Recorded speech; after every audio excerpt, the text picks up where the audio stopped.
kaparokya, kahapon nga po or last Saturday ay hindi ko po sa inyo na ibahagi yung kabuuan ng papremyong ibinigay ng dalawang noontime shows at ang advertisement or yung ads count ng Eat Bulaga sapagkat na busy nga po tayo.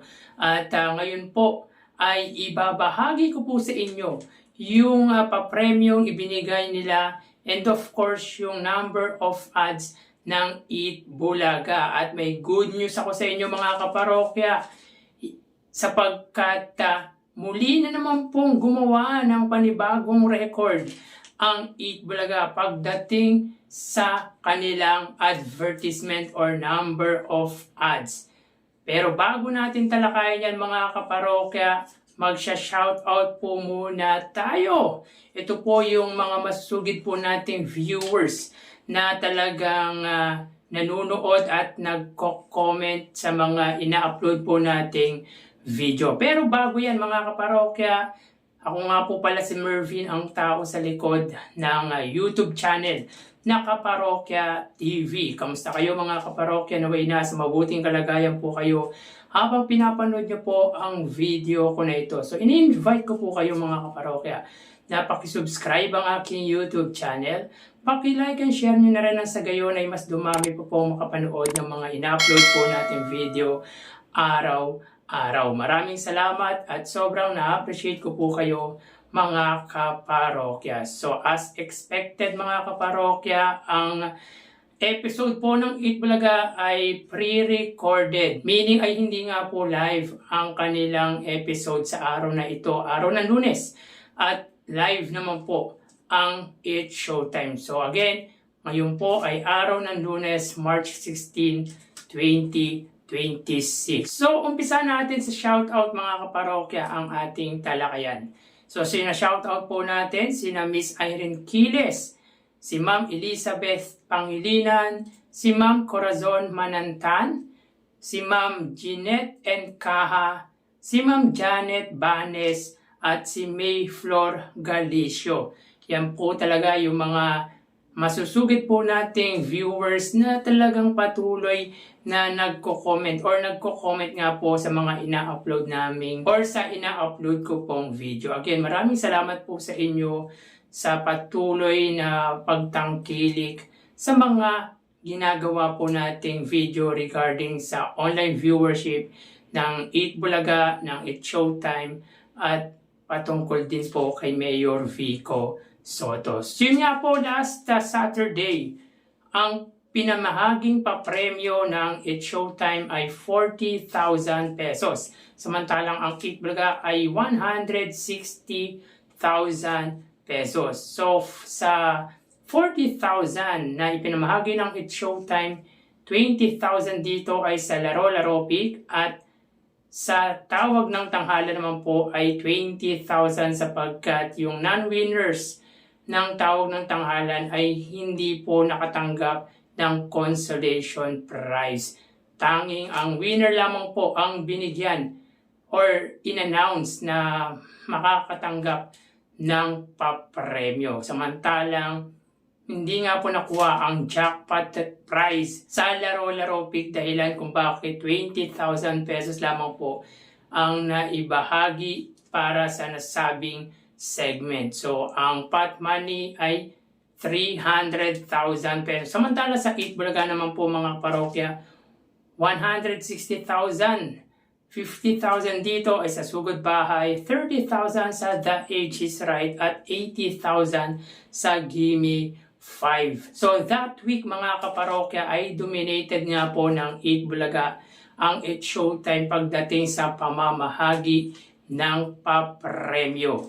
So sa loob nga po ng isang linggo mga kaparokya, ang Eat Showtime po ay may total na 274,000 pesos at ang Eat Bulaga ay may 855,000 pesos. So dito ay lamang ang Eat Bulaga overall within the week mga kaparokya at kung pinagsama ang kanilang papremyo, meron nga po silang 1,129,000 pesos. So ulitin po natin, 274,000 dito sa Eat Showtime at 855,000 pesos naman po sa Eat Bulaga. So may kita naman po dito mga kaparokya yung halaga or yung amount na ibinigay ng dalawang pananghaliang programa para sa araw ng Lunes hanggang Sabado.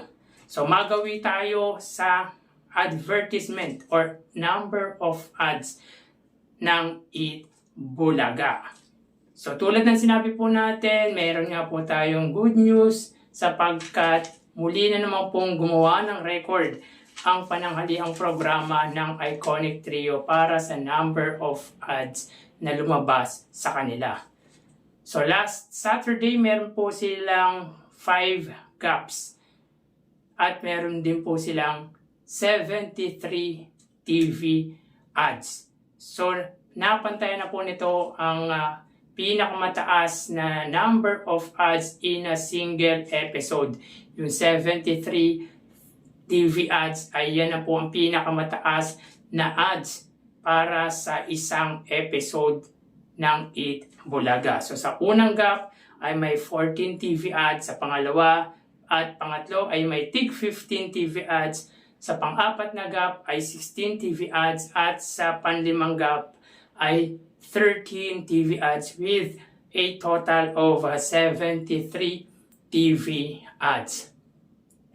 So mga kaparokya, ang highest number of ads within a week po para sa Eat Bulaga ay 409 TV ads. At last week nga po mga kaparokya ay umabot po ng 411 TV ads ang Eat Bulaga. Meaning ito na po ang pinakamataas na number of ads para sa pananghaliang programa ng Iconic Trio na Eat Bulaga sa loob nga po ng isang linggo. So talagang gumawa po ng panibagong record ang noontime program ng mga legit Dabarkads. And as you can see mga kaparokya, dito nung Monday ay may 66 TV ads at nung Tuesday another 66 TV ads. Nung Wednesday ay 68 TV ads.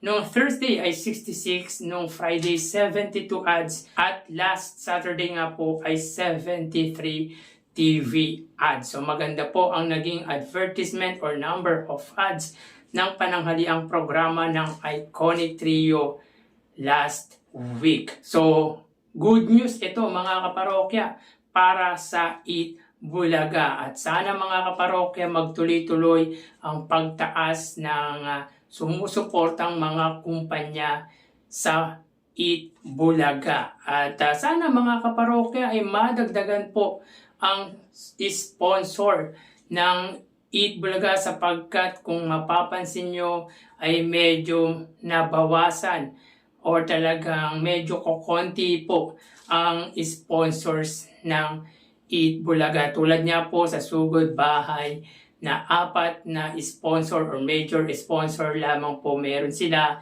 Sa The Age is Right mga kaparokya ay yung Playtime at sa Gimme 5 kung mapapansin nyo or kung napansin nyo mga kaparokya ay parang wala na nga pong binanggit na sponsors. Kaya sana ay madagdagan po or magkaroon pa po ng maraming sponsors ang Eat Bulaga. Kahit po ang Eat Showtime mga kaparokya dahil malaking tulong nga po ang mga sponsors at advertisement sa bawat programa.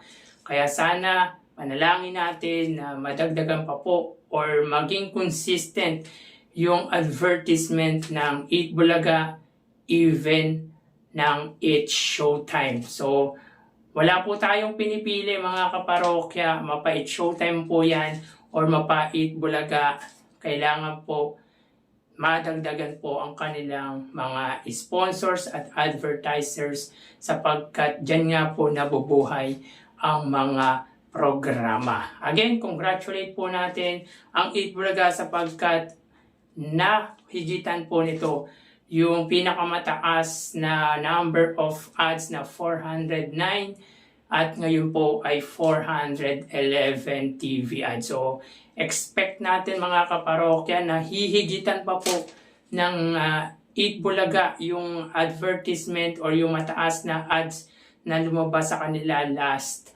week. Ito po ay araw ng Lunes hanggang Sabado, March 9 hanggang March 14. Mamaya mag-update po tayo para sa online viewership. So mag-ingat po kayo.